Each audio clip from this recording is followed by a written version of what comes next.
Donald Trump vient de déclencher une nouvelle polémique grave aux États-Unis. Dans une réunion à la Maison-Blanche, il a lancé des accusations directes non pas contre des criminels ou un groupe particulier, mais contre toute la communauté somalienne en Amérique. Les propos initiaux. Selon les chiffres officiels, environ 250 000 Somaliens vivent aux États-Unis. Trump, lui, a visé tout le groupe, sans distinction.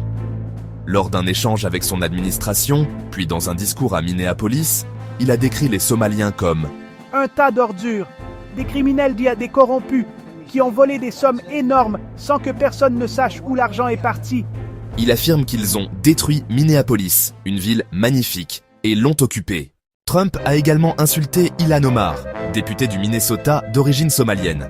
Il a dit qu'elle venait d'un pays sans nourriture, sans eau, sans armée, sans service, et qu'elle est venue insulter les États-Unis et critiquer la Constitution américaine.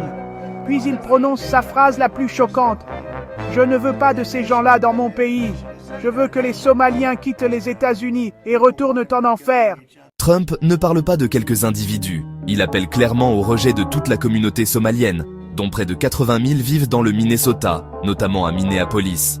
Il rappelle aussi qu'il a cherché à supprimer le programme de protection TPS, essentiel pour les réfugiés arrivés après 1991, dont de nombreux Somaliens. Les réactions immédiates. Quelques heures plus tard, 3 responsables majeurs du Minnesota réagissent.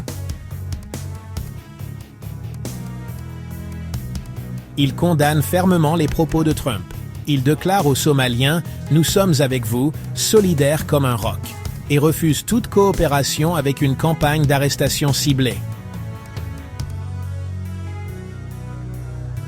Il accuse Trump de faire du spectacle médiatique et rejette tout traitement discriminatoire d'une partie de la population.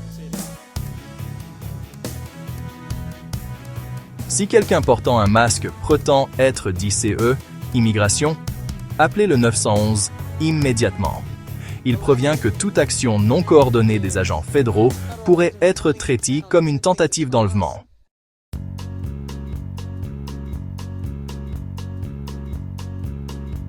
Nous avons vécu trop longtemps dans la peur. Cette fois, Trump ne nous divisera pas. La communauté somalienne fait pleinement partie du pays.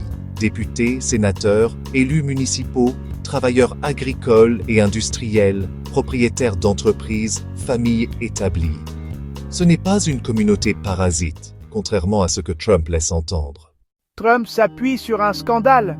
Une ONG du Minnesota, censée financer du matériel pour enfants et personnes handicapées, a détourné 300 millions de dollars. Parmi les personnes impliquées, 8 individus d'origine somalienne. Trump généralise malgré tout. Pour lui, c'est toute la communauté qui est criminelle. Les propos de Trump risquent d'entraîner 2 confrontations. Le chef de la police annonce clairement une opposition directe si des arrestations ciblées ont lieu. Les Somaliens pourraient refuser de coopérer, pensant qu'il s'agit d'enlèvement. Une nouvelle zone de tension s'ouvre donc aux États-Unis. Minneapolis devient un point chaud, et les prochains jours pourraient révéler des développements très dangereux. Restez attentifs. Les jours à venir pourraient apporter de nombreuses surprises.